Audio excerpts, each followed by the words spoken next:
అర్ఫాత్ రోజు ఎప్పుడు అన్న విషయం తెలుసుకోవాలి అంటే ముందుగా మనం 2 విషయాలను తెలుసుకోవాలి.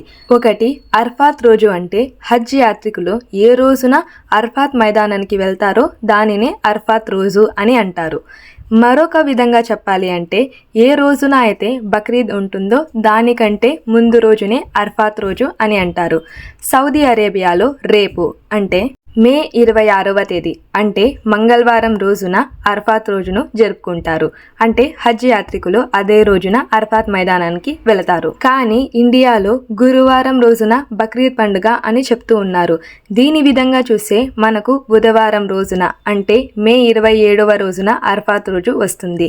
ఈ 2 రోజులలో ఖచ్చితంగా ఏ రోజున మనం అర్ఫాత్ రోజు చేసుకోవాలి అన్న విషయం ఎవరికీ కూడా క్లారిటీ లేదు. కాబట్టి మనం ఈ 2 రోజులను కూడా వేస్ట్ చేయకోకుండా 2 రోజులు కూడా ఉపవాసం ఉండండి, అలాగే దువాలు చేయండి.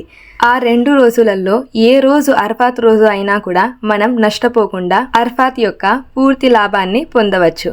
కాబట్టి ఈ 2 రోజులు కూడా మీరు ఉపవాసం ఉండండి. అలాగే ఈ 2 రోజులు కూడా ఒక్క నిమిషం కూడా వేస్ట్ చేయకుండా అల్లాహ్ జికర్లను చేస్తూ మనసారా దువాలు చేయండి. ఖచ్చితంగా అర్ఫాత్ రోజున మన దువాలు అన్నవి అంగీకరింపబడతాయి. అలాగే మీ విలువైన దువాలో మా కోసం, మా కుటుంబం కోసం కూడా దువా ఉంటుంది అని ఆశిస్తూ అస్సలాము అలైకుం.